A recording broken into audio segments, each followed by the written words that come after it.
भगवान बोले मैया क्या पूछना चाहती हो, पूछो। तब मैया कहने लगी, निर्विन्द्यां नितरां भूमन् सह इंद्रियतर्षणा येन संभाव्यमानेन प्रपन्नान्धतमा प्रभो। अब भगवत प्रेमियों, बड़ा सुंदर प्रश्न किया है मैया ने, और ये प्रश्न हर व्यक्ति के लिए है। मैया कहती है, निर्विन्द्याम नितराम भूमन, हे प्रभु मैं आपको क्या बताऊं, मेरी जो खोटी इंद्रियां हैं वो मुझे भजन नहीं करने देती। मैं बहुत चाहती हूं कि आपका भजन करूं, और जब भी भजन करने के लिए बैठती हूं प्रभु, तो मेरा मन बहुत दूर चला जाता है। कभी तो घर के काम में लग जाता है, कभी फालतू के परपंचों में लग जाता है, लेकिन जो मेरी खोटी इंद्रियां हैं वह मुझे भजन नहीं करने देती। और सज्जनों, सच बात है, अगर हम भजन करने के लिए बैठे तो कभी तो हमें खेती की याद आती है, कभी याद आएगी अरे वो नाती कब का गया है, अभी तक नहीं लौटा, पता नहीं कहां होगा। जो खोटी इंद्रियां हैं वो भजन नहीं करने देती। प्रभु ऐसा कोई उपाय बताइए जिससे जो मेरा मन है वो मेरे बस में हो जाए।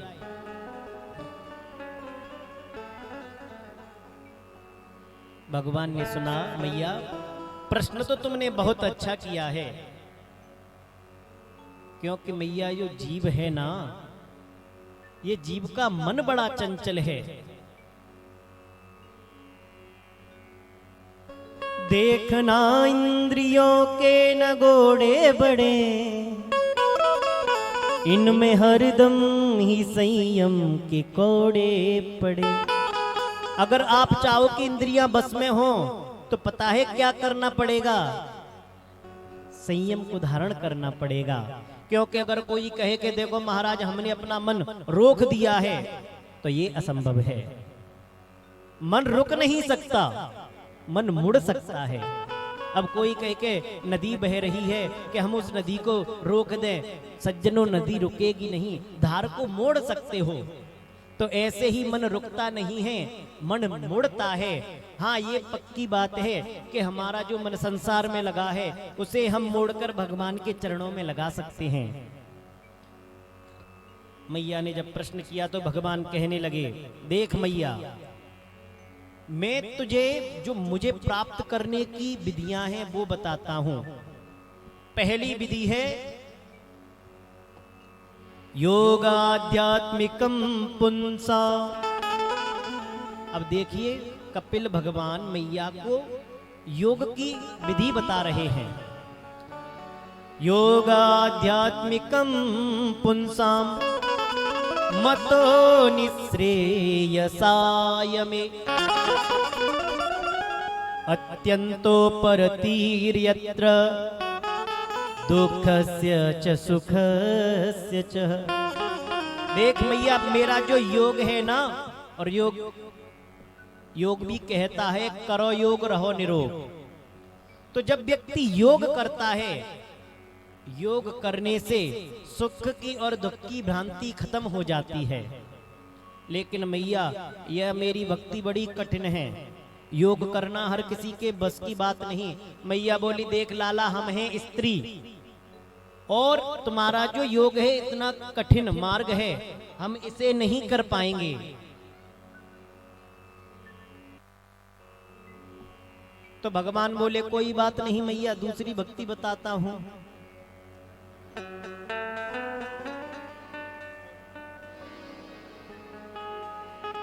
दूसरी भक्ति कहने लगे, प्रभु मैया कोई बात नहीं, श्रवणम कीर्तनम विष्णु। देखो नवदा भक्ति बता रहे हैं प्रभु, भागवत में नवदा भक्ति कही है श्रवणम कीर्तनम विष्णु, और रामायण में कहा है प्रथम भगत संतन कर संगा। यद्यपि दोनों एक जैसी हैं, लेकिन स्थान थोड़ा सा चेंज कर दिया है। तो भागवत में जो नवदा भक्ति है वो बताने लगे। श्रवणम कीर्तनम विष्णु स्मरणम पाद सेवनम अर्चनम वंदनम दास्य सख्य आत्मनिवेदनम। देख मैया, मैं पहली भक्ति बताता हूं, श्रवणम कीर्तनम विष्णु। जहां कहीं भी भगवान के सुंदर सुंदर भजन हो रहे हों उनको श्रवण करना चाहिए, क्योंकि तुलसी बाबा भी कहते हैं भाव को भाव अनक आलस हूं। अरे भैया, आलस में ही सही, को भाव में ही सही, कम से कम कानों में मेरा नाम तो जा रहा है। श्रवणम कीर्तनम विष्णु। और दूसरी भक्ति है स्मरणम पाद सेवनम।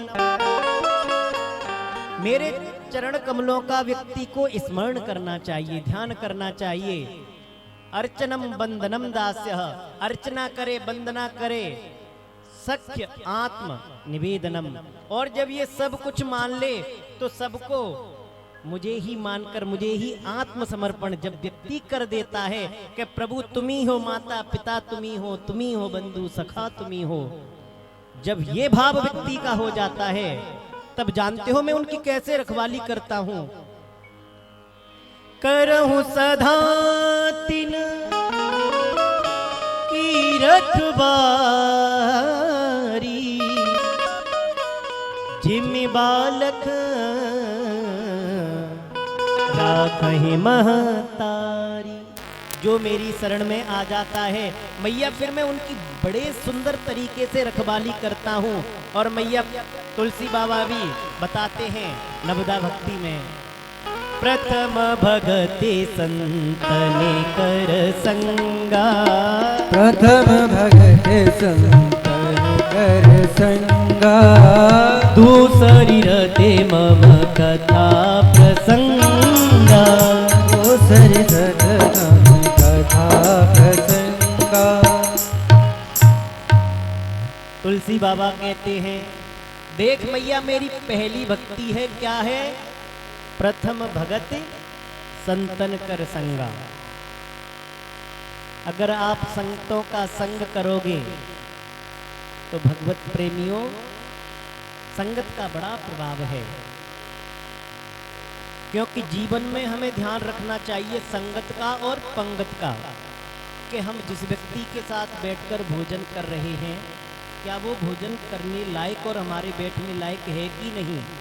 और दूसरा संगत का भी बड़ा प्रभाव है। देखिए कैकेयी भगवान राम को कितना प्रेम करती थी कि राम से प्यारा तो कैकेयी को कुछ था ही नहीं। और संगत का ऐसा दोष लगा, मंथरा की संगत का ऐसा दोष लगा कि वो संगत ने धीमे धीमे इतने कान भरे कि भगवान राम को प्रातःकाल होते ही वन के लिए जाना पड़ा। तो सज्जनों, हम लोग तो बड़े ही सौभाग्यशाली हैं, हमारे क्षेत्र में कितने अच्छे अच्छे संत हैं। और संतों का अगर संगत करते रहे तो सज्जनों बच जाओगे। संतन के संग लागी रे तेरी अच्छी बनेगी, संतन के संग लागी रे तेरी अच्छी बनेगी, संतन के संग लागी रे तेरी अच्छी बनेगी, संतन के संग लागी रे तेरी अच्छी बनेगी, अच्छी बनेगी तेरी बिगड़ी बनेगी, अच्छी बनेगी तेरी बिगड़ी बनेगी। ओए तेरा बड़ भागी रे तेरी अच्छी बनेगी, कोई तेरो बड़ भाग रे तेरी अच्छी बनेगी, संतन के संग लागी रे तेरी अच्छी बनेगी, संतन के संग लाग रे तेरी अच्छी बनेगी। संतन संग करे पुण्य कमाई, संतन संग करे पुण्य कमाई। भजन कह रहा है संतन संग कर पुण्य कमाई। बहुत से लोग तो संतों के साथ कमाई करने के उद्देश्य से रहना चाहते हैं कि देखो महाराज जी के साथ रहेंगे तो खूब तो मालपुआ मिलेंगे और खूब बड़ा लिफाफा मिलेगा। देखा है ना, महाराज जी चलते हैं तो 2-4 चेला साथ में। तुलसी बाबा कहने लगे कौन सी कमाई? संतनि संग कर पुण्य कमाई, संतन संग करे पुण्य कमाई, पुण्य कमाई करी पुण्य कमाई, पुण्य कमाई करे पुण्य कमाई, संतनि संग करी पुण्य कमाई, संतन संग करे पुण्य कमाई। ओ ये तेरा सौभाग्य रे, तेरी अच्छी बनेगी, कोई तेरो बड़ो भाग रे, तेरी अच्छी बनेगी। संतन के संग लागी रे, तेरी अच्छी बनेगी, संतन के संग लाग रे, तेरी अच्छी बनेगी। मोहन सा में बहुत दिन बीते, मोहन सा में बहुत दिन बीते, बहुत दिन बीते, बहुत दिन बीते, बहुत दिन बीते, बहुत दिन बीते। मोहन सा में बहुत दिन बीते, मोहन सा में बहुत दिन बीते। हरि सुमिरन में लागी रे, तेरी अच्छी बनेगी, हरि सुमिरन में लाग रे, तेरी अच्छी बनेगी। संतनि के संग लागी रे, तेरी अच्छी बनेगी, तन के संग लाग रे, तेरी अच्छी बनेगी, तेरी बिगड़ी बनेगी, तेरी अच्छी बनेगी।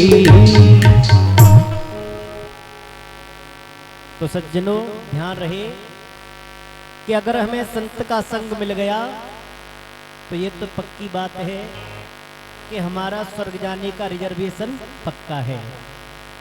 और दूसरी भक्ति बता रहे हैं, दूसरी रति मम कथा प्रसंगा। दूसरी भक्ति है मेरी कि जहां भी भगवान की कथा हो रही हो, भगवान के प्रसंग हो रहे हों, वहां बड़े प्रेम से उनका श्रवण करना चाहिए।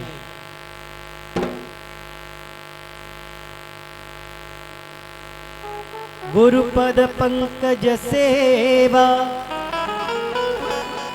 तीसरी भक्ति अमान, चौथी भगति मम गुण गण पिछलगा। और आगे तुलसी बाबा कहते हैं, मंत्र जाप मम दृढ़ विश्वासा, पंचम भजन सु वेद प्रकाशा, पंचम भजन सो वेद प्रकाशा। ओ चटधम शील विरति बहु कर्मा, जपत निरंतर सचन धर्मा, जपत निरंतर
पुरुष सच राचर कोई। मैया जरूरी नहीं कि 9 आनी चाहिए, 9 में जिनके एक होई। अगर एक का भी कोई पालन करता है तो मैया उसे मेरा जो दुर्लभ मोक्ष पद है वो अवश्य ही प्राप्त होता है। और मैया सुन, काचित् युचिता भक्ति कीदृशी मम गोचर। अब मैं तुझे मेरी जो तीसरी भक्ति है जिसको कहते हैं अष्टांग योग, उसको बताता हूं। योगस्य लक्षणं भक्षे सजीवस्य नृपात्मजे मनो येनेव विधिना प्रसन्नं याति सत्पदम्। हे मैया, मेरा जो अष्टांग योग है उसके 8 अंग हैं। वो कौन कौन से हैं? यम, नियम, आसन, प्राणायाम, प्रत्याहार, ध्यान, धारणा और अंतिम है समाधि। मैया बोली, प्रभु क्या आप मुझे इसे विस्तार से बताएंगे? भगवान ने कहा, देख मैया, पहला नियम है यम। यम के अंतर्गत आता है अहिंसा, हिंसा ना करें, सत्य बोलें, ब्रह्मचर्य व्रत का पालन करें। दूसरा है नियम, नियम में पवित्रता से रहें और जो मिले, जितना मिले उतने में संतोष करें। और मैया तीसरा है आसन, यम नियम आसन। आसनम सुखमासनम, कि जब व्यक्ति मेरा भजन करने बैठे तो ऐसा आसन लगाओ, कैसा नहीं कि भगवान का भजन करने बैठे हैं तो पद्मासन लगा के ही भजन करें। कि पद्मासन तो लगा लिया लेकिन पैर दर्द कर रहे हैं, ध्यान है पैरों पर नहीं।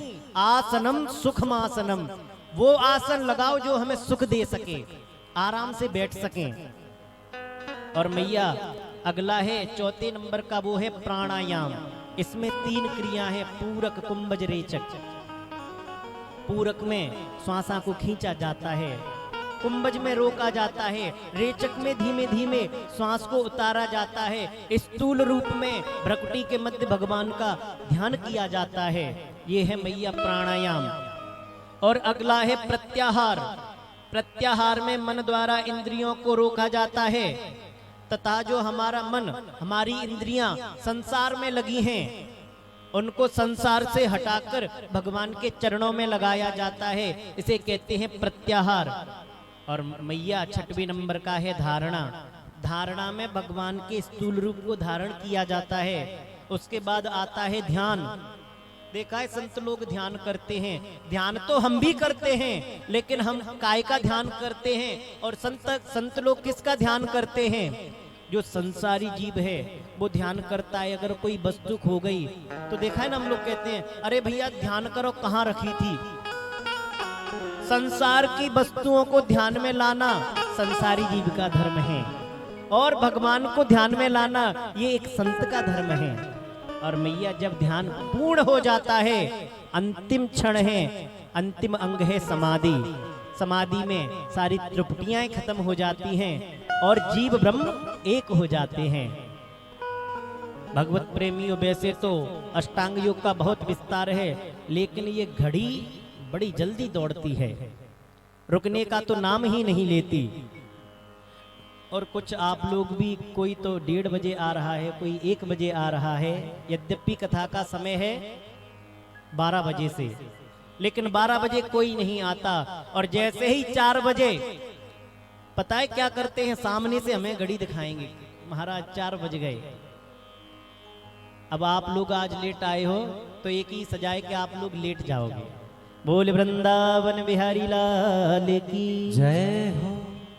मैया को बड़ा सुंदर वर्णन प्रभु ने किया। मैया बोली, प्रभु मेरा एक प्रश्न और है कि ये जीव माँ के उदर में जाता है तो इस जीव की क्या दशा होती है और किस तरह माँ के गर्भ में जाता है?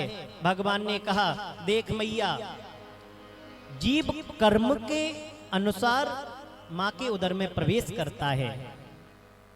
जैसा कर्म करोगे वैसा फल देगा भगवान। कर्मणा देवनेत्रेण जंतुर्देहो पपत्तये स्त्रिया प्रविष्ट उदरम पुंसोरेत कणाश्रयः।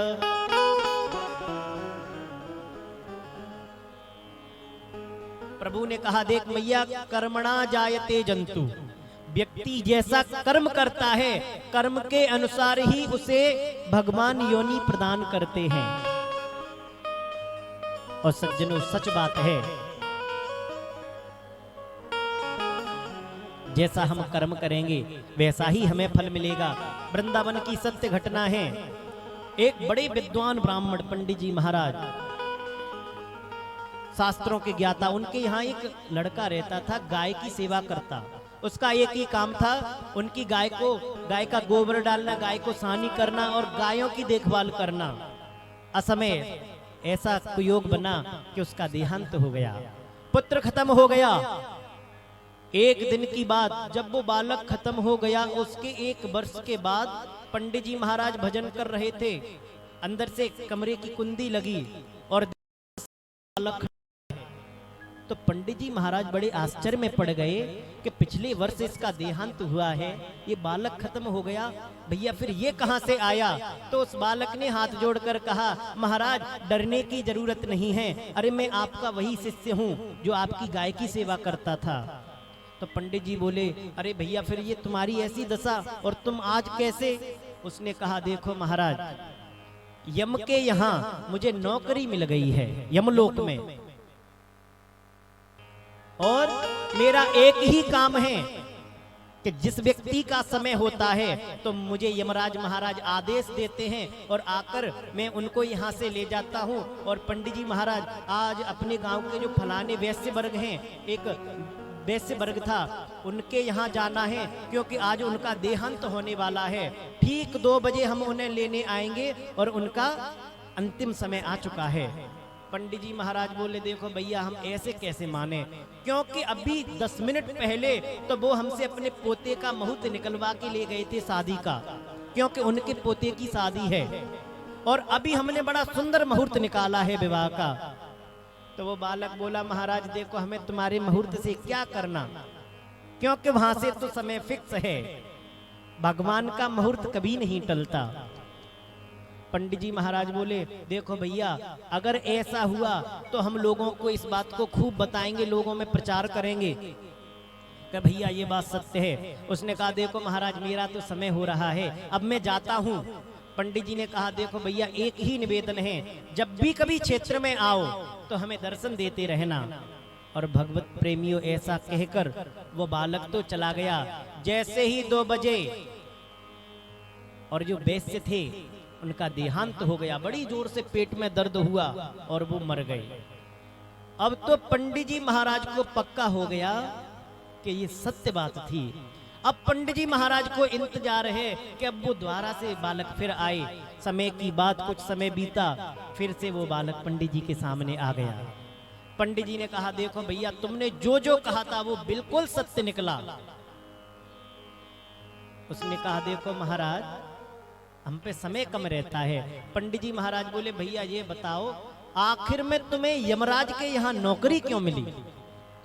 उसने कहा, वैसे तो बहुत लंबी चौड़ी कथा है, क्योंकि 84 लाख योनि तो बहुत बड़ी बात है, लेकिन मैं आपको समय कम है सूक्ष्म में बताता हूं कि महाराज जब भगवान व्यक्ति को जन्म देते हैं तो 84 लाख योनि का चक्कर लगाते लगाते अंतिम योनि है मानव की, सर्वश्रेष्ठ मानव की योनि है। तो भगवान हर व्यक्ति को मौका देते हैं कि देख भाई 84 के तूने चक्कर लगा लिए, अब मैं तुझे मानव बनाता हूं, क्योंकि मोक्ष का जो द्वार है वो मानव योनि है। और जब व्यक्ति मानव योनि को भी ऐसे ही निकाल देता है, तो जब 84 के चक्कर लगा के मानव बने, फिर से 84 के चक्कर लगाए, ऐसे कर कर के 100 चक्कर पूरे हो जाते हैं, 100 जन्म पूरे हो जाते हैं। तो यमराज समझते हैं कि भैया ये बड़ा यमलोक का प्रेमी है, कैसे मैं बार बार मौका देता हूं सुधरने का, लेकिन नाम नहीं लेता सुधरने का। फिर भगवान उसे यमदूत बना देते हैं, अपने लोक में ही, यमराज के लोक में ही उसका निरूपण कर देते हैं कि भाई अब तुम यहीं रहो। देखा है ना कि जेल में कोई पुराने कैदी हो, उनकी सजा बुल गई, अब छूटने का नाम नहीं, तो उन्हें वहां नौकरी मिल जाती है, किसी को रजिस्टर पकड़ा देते हैं, विभाग दे देते हैं। ऐसे ही हमें महाराज यहाँ नौकरी मिल गई है। पंडित जी महाराज बोले, भैया क्या ये बताओ कि हम जीते जी स्वर्ग और नरक देख सकते हैं? बालक ने कहा, देखो महाराज ऐसा तो विधान बिल्कुल नहीं है, लेकिन आप हमारे गुरु हो, फिर भी हम यमराज को पूछेंगे। यमराज से जाकर कहा, यमराज ने कहा, देख भैया तू बड़े ढंग से काम करता है, समय से व्यक्ति को उठाता है, हमारा प्रिय है, अगर ऐसी बात है तो जा, हम कहते हैं ले आ पंडित जी को। पंडित जी को लेकर, पंडित जी सो रहे थे, रात्रि के समय सोते हुए पंडित जी को यमलोक में ले जाया गया। पंडित जी की नींद खुली, पंडित जी ने कहा, भैया बड़ी कृपा करी कि तुमने जीते जी हमें स्वर्ग नरक दिखा दिया, अब हमें यहाँ की यातना और दिखाओ। तो भगवत प्रेमियों 28 प्रकार के नरक हैं। जब पंडित जी ने 28 प्रकार के नरकों को देखा, पंडित जी महाराज की रूह कांप गई, बड़ी भयानक नरक की यातना। अब तो पंडित जी महाराज के आंखों में आंसू आ गए, अरे राम राम राम, इतनी बुरी यातना, क्या हालत होती होगी व्यक्ति की, और व्यक्ति वहां मरना चाहता है लेकिन मरता नहीं। पंडित जी ने कहा, यमराज से कहा, महाराज ये देखो यहाँ हमारी कोई उधारी तो नहीं है। यमराज ने कहा, महाराज वैसे तो आप बड़े विद्वान हो, लेकिन आपको भी आना पड़ेगा, क्योंकि आपने भी एक गलती की है। महाराज गलती क्या करी है हमने? कि तुमने, आपके गांव का एक जूता गांठने वाला था पंडित जी महाराज के गांव में, कि आपने उससे अपना जूता सही करवाया था, चमड़ा लगवाया था, लेकिन आपने उसका पैसा नहीं दिया। आपने उसे प्रलोभन दे दिया, अरे देख भाई तू तो हमारा चेला है, हम हैं तेरे गुरु, अब गुरु से भी क्या लेगा। और संसार का नियम है कि जैसा करोगे वैसा भरोगे। पंडित जी महाराज ने कहा, देखो भैया हम नहीं चाहते कि यहाँ की यातना हमें दोबारा करनी पड़े, तो फिर क्या करें? पंडित जी महाराज बोले, भैया इसका हिसाब यहीं कर लो, आज ही कर लो। तो देखा जो जूता गांठने वाला था वो भी नरक की यातना भोग रहा था। पंडित जी महाराज गए, देख भैया तेरी उधारी है। उसने कहा, यहाँ भारतीय मुद्राओं का लेन देन नहीं होता और तुम कुछ लेकर भी नहीं आए हो, और महाराज हिसाब तो तुम आओगे तभी पूरा होगा। पंडित जी महाराज हाथ जोड़कर खड़े हो गए। यमराज ने कहा, कोई बात नहीं, इनका हिसाब आज ही पूरा कर दो। तो पंडित जी के शरीर से, पीठ में से एक ब्लाइंड चमड़ा काटा उसने, क्योंकि महाराज इतना तुम उधार करके आए हो, इतना तुमने पैसा नहीं दिया था। भगवत प्रेमियों, पंडित जी महाराज की पीठ से जब चमड़ा लिया गया और पंडित जी लौटकर आए, ऐसा जीवन में वैराग्य हुआ। लोगों को बताया, लोगों ने माना नहीं। तब पंडित जी ने अपनी पीठ दिखाई कि भैया एक ब्लाइंड चमड़ा हम देकर आए हैं। और जो जो पंडित जी ने देखा समस्त नगरवासियों को बताया। भगवत प्रेमियों, पंडित जी महाराज का ऐसा प्रभाव रहा कि जितना भी नगर था, उनका जो गांव था, गांव के लोगों में ऐसा वैराग्य जागरण हुआ, ऐसी जागृति हुई कि छल कपट करना सबने छोड़ दिया। और सज्जनों, सच बात है, अगर हम किसी के साथ गलत करेंगे, क्योंकि बुरा कभी किसी का सगा नहीं होता,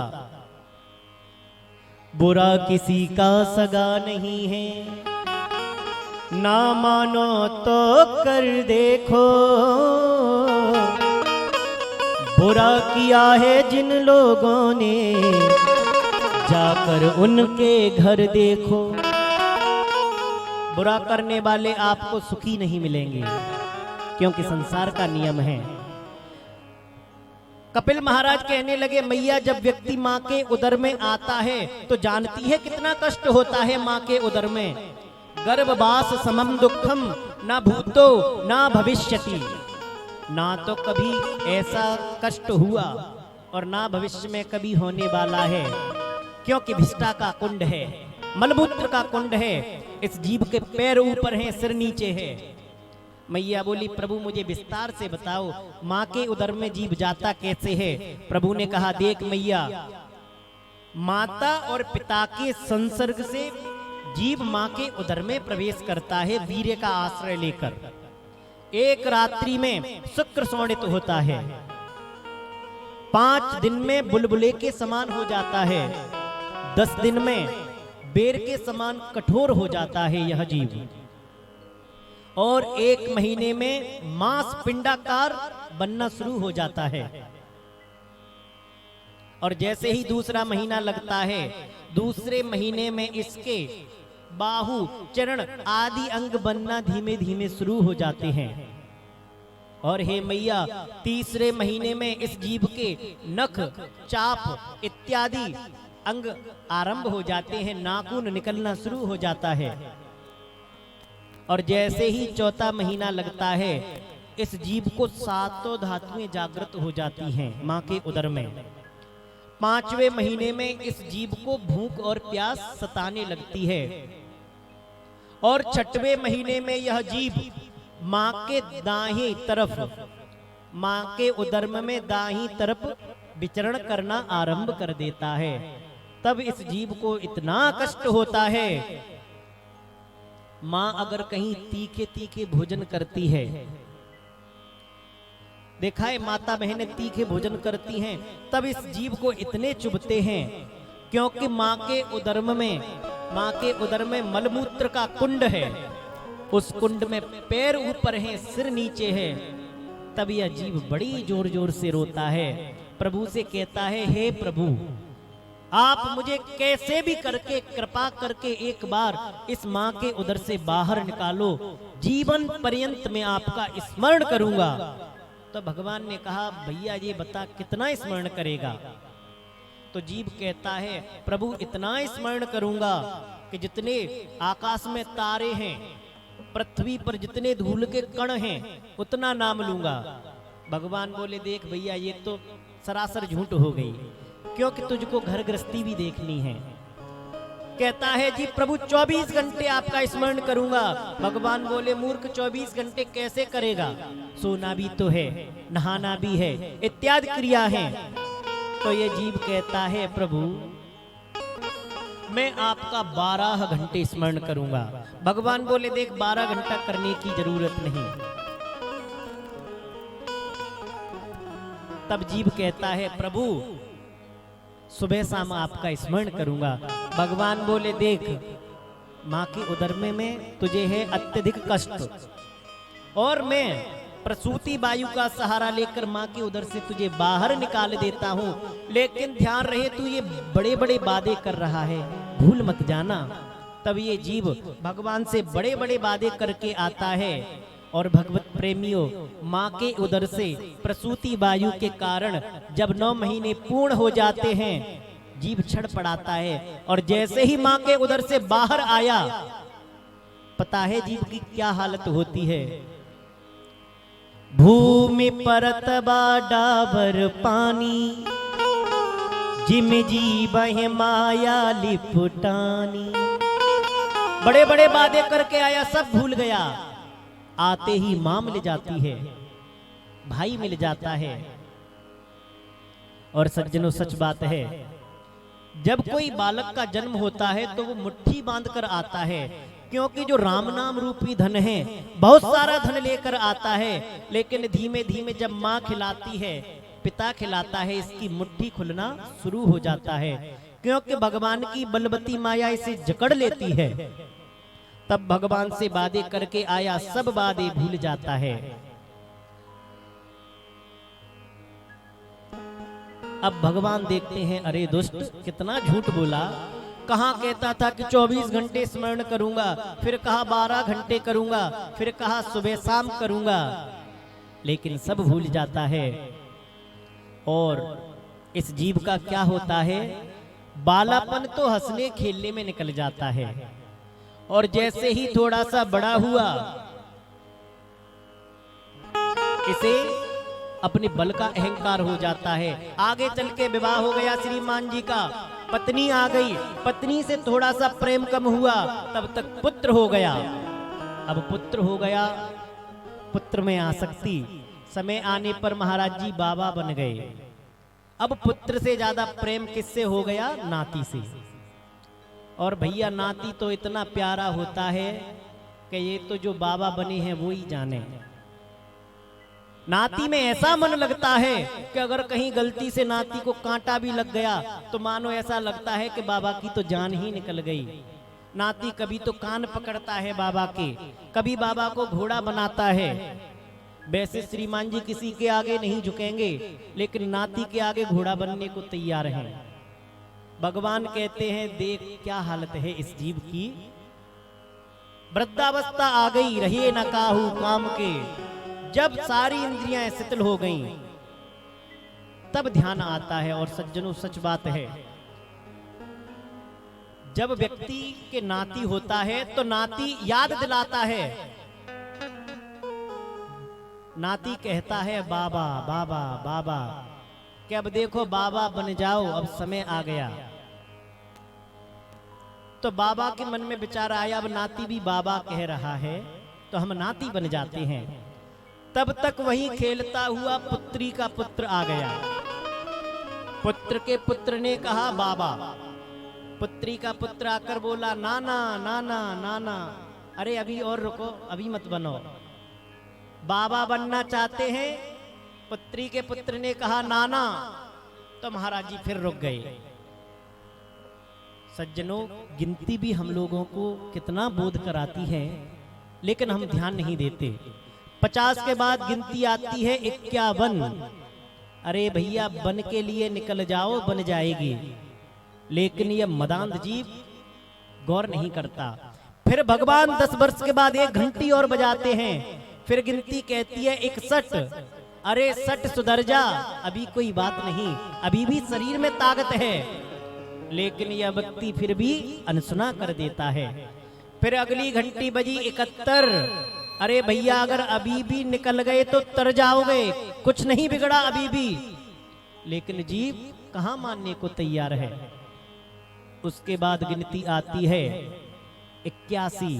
ईश कहते हैं ब्रह्म को। अरे दुष्ट, अभी भी थोड़ा सा भजले, वो ईश वो भगवान तुझ पर पूर्ण कृपा करेंगे। लेकिन जीव मानने को कहां तैयार। फिर भगवान याद दिलाते हैं एक घंटी और 51, 91।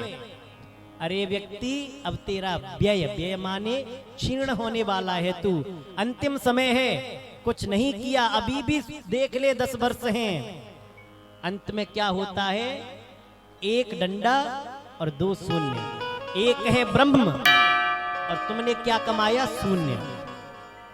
भगवत प्रेमियों, हम लोगों ने कभी गौर किया हो, एक समय की बात थी कि भगवान उम्र बांट रहे थे। और पता है वहां पर कौन कौन था? 4 लोग लाइन में खड़े। पहले नंबर पर मानव, दूसरे नंबर पर गधा, तीसरे नंबर पर कुत्ता और चौथे नंबर पर उल्लू। ये चारों लोग भगवान के पास पहुंचे। प्रभु हमारी आयु कितनी होगी, आप इसका बंटवारा कर दें। भगवान बोले देखो इसमें पूछने की क्या बात है। मानव से कहा देखो भैया तुमको घर गृहस्थी भी पालने हैं, हम तुमको 40 वर्ष देते हैं, तुम्हारी पूर्ण उम्र होगी 40 वर्ष। अब मानव खड़ा हो गया कि 40 वर्ष में हम क्या क्या करेंगे। पुत्र का भी विवाह करना है, पुत्री का भी विवाह करना है। मानव ने कुछ नहीं कहा। दूसरे नंबर पर आया गधा। भगवान ने कहा देखो भैया तुम्हारी उम्र है 40 वर्ष। गधा बोला महाराज 40 वर्ष तो बहुत है। गधा ने कहा प्रभु 40 वर्ष तक भार ढोएंगे हम तो मर ही जाएंगे, क्योंकि ऐसा तो है नहीं कि कोई हमें एसी कमरे में बिठा ले। जीवन निकल जाएगा, किसी की ईंट ढोएंगे, किसी का भार ढोएंगे। तो भगवान ने कहा बताओ क्या करें। कि महाराज 40 तो बहुत ज्यादा हैं, आप इसमें से 20 कर दो, आधी कर दो। भगवान ने कहा आधी तो कर देंगे, लेकिन अब ये 20 बची हैं, इनका क्या करेंगे। भगवान ने कहा क्या करें हम इन 20 वर्ष का। तो वहीं मानव खड़ा था। मानव ने हाथ जोड़कर कहा, प्रभु अभी आपने हमें 40 वर्ष दी, हम चाहते हैं कि आप ये 20 वर्ष और दे दो तो हमारी थोड़ी बढ़ जाएंगी। अब मानव पर कितनी आई? 60 वर्ष। 20 आ गई गधे की, गधा चला गया। तीसरे नंबर पर आया कुत्ता।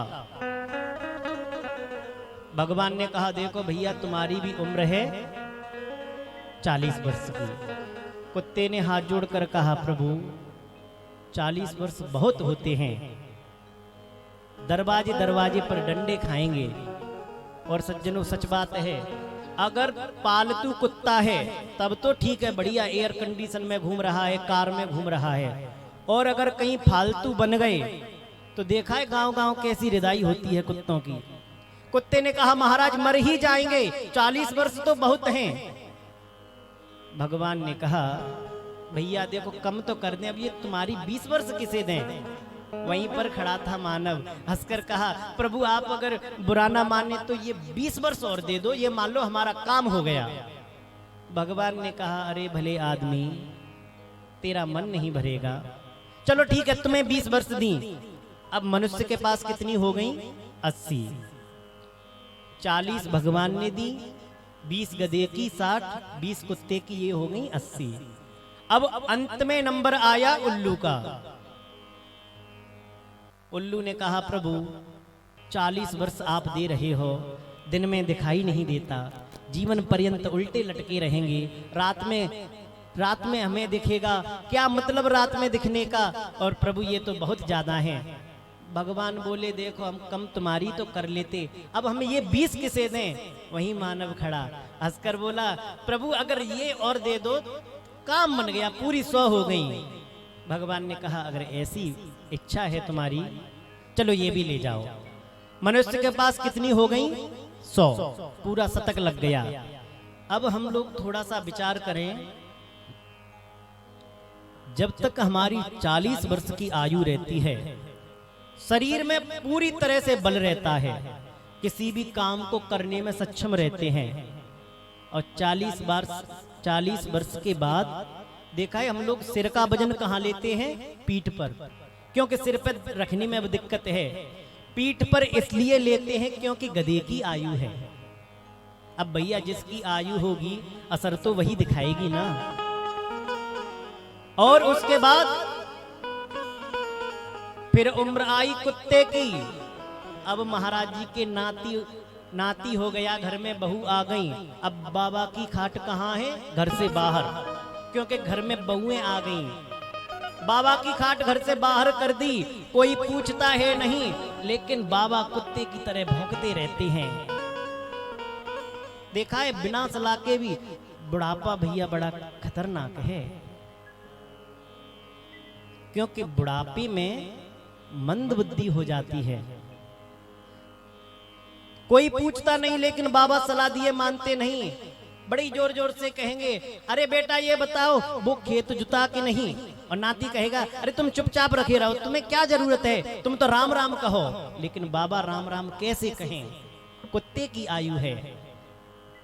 अब भगवत प्रेमियों 80 के बाद उम्र आई उल्लू की। उल्लू की तरह बाहर डले हैं, घर से बाहर खाट है, दिखाई देता नहीं। आंख में मोतिया बिंद हो गया, जाला पड़ गया है, नाक से नाला बह रहा है। नाक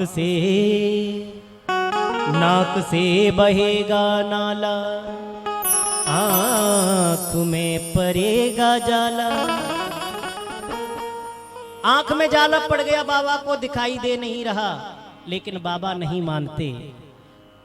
और सज्जनों नाती कहेंगे, बाबा राम राम कहो, बाबा राम राम कहो। अरे भैया अंतिम समय पे राम का नाम आना इतना सरल है, इससे पहले कभी बाबा ने राम राम कहा हो तब तो निकले। जन्म जन्म मुनि जतन कराई,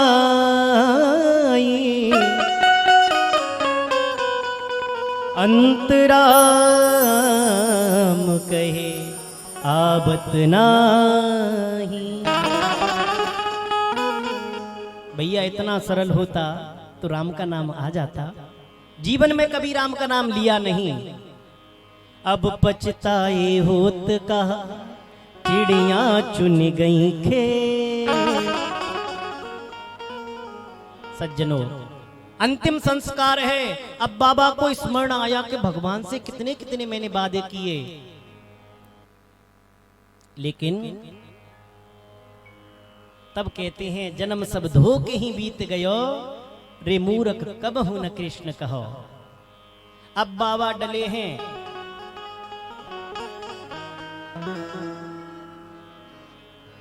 और सज्जनों, सच बात है, जब अंतिम समय आएगा, अंतिम समय होगा, अंतिम क्षण होंगे, तब व्यक्ति भगवान को याद करता है, भैया क्या मतलब रहा। क्योंकि जबान चलती नहीं, आंखों से दिखता नहीं। और संत तो कहते हैं कि जितने भी रिश्ते हैं सब सांस के रिश्ते हैं। जिस दिन तुम्हारी सांस गई उसी दिन रिश्ते चले गए। सांस छूटते ही सारे रिश्ते छूट जाएंगे। माँ बहन और बीवी बच्चे छूट जाएंगे।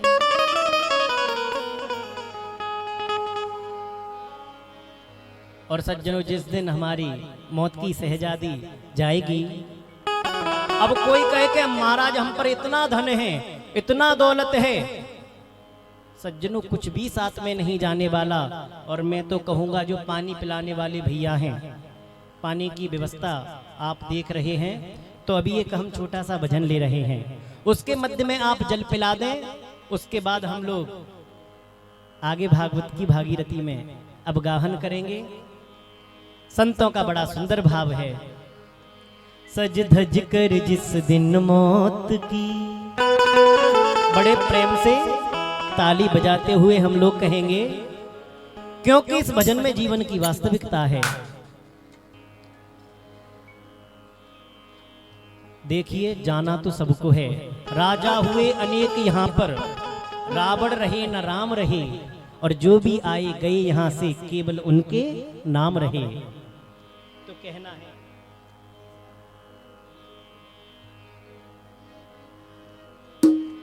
सज धज कर जिस दिन मौत की सहजादी जाएगी, सहजादी जाएगी। न सोना काम आएगा, न चांदी आएगी। सज धज कर जिस दिन मौत की सहजादी जाएगी, सहजादी जाएगी। न सोना कम आएगा, न चांदी आएगी। बोलो राम, बोलो राम, बोलो राम, बोलो राम। हाय भजो राम, भजो राम, भजो राम, भजो राम। सज धज कर जिस दिन मौत की सहजादी जाएगी, सहजादी जाएगी। न सोना जम आएगा, न चांदी आएगी। न सोना काम आएगा, न चांदी आएगी। रहो ताली बजाते हुए।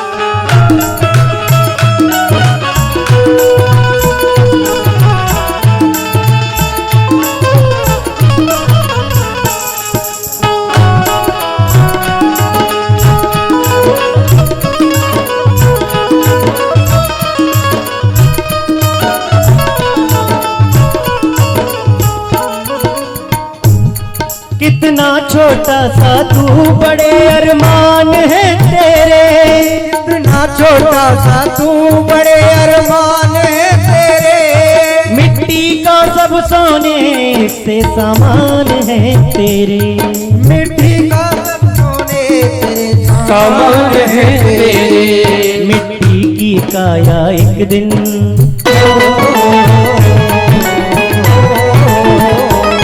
मिट्टी की काया एक दिन मिट्टी में मिल जाएगी, मिट्टी में मिल जाएगी। ना सोना कम आएगा ना चांदी आएगी, ना सोना कम आएगा ना चांदी आएगी। जाहो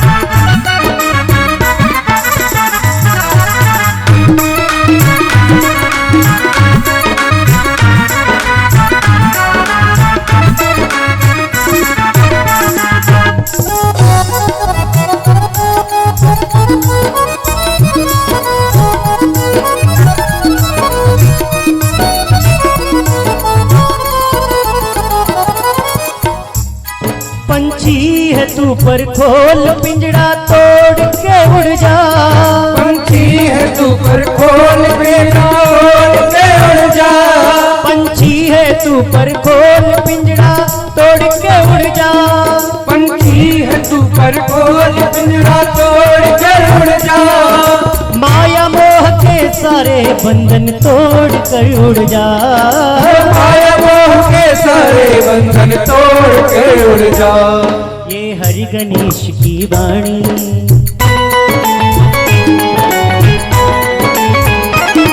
ये प्रभु भक्तों की वाणी एक दिन याद आएगी, एक दिन याद आएगी। ना सोना कम आएगा ना चांदी आएगी, ना सोना कम आएगा ना चांदी आएगी।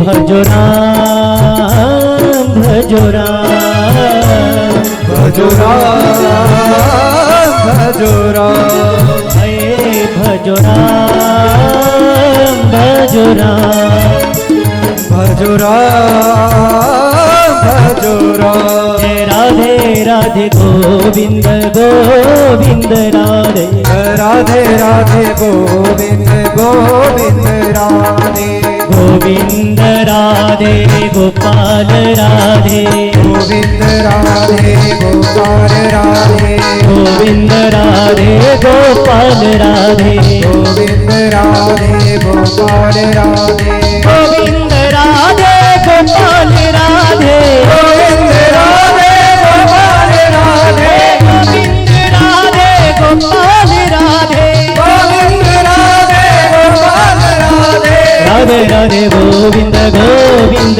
राधे, राधे राधे गोविंद गोविंद राधे, हरे राधे राधे गोविंद गोविंद राधे, राधे राधे गोविंद गोविंद राधे, राधे राधे गोविंद गोविंद राधे, राधे राधे गोविंद गोविंद राधे, गोविंद राधे गोपाल राधे, गोविंद राधे गोपाल राधे, हरे गोविंद राधे गोपाल राधे, गोविंद राधे गोपाल राधे, पार करेंगे नैया भज के कन्हैया, पार करेंगे नैया भज पेट तेरी कन्हैया, पार करेंगे नैया भज के कन्हैया, पार करेंगे नैया भज पेट कन्हैया। बोल बाल कृष्ण लाल की जय हो बोल भागवत भगवान की जय हो।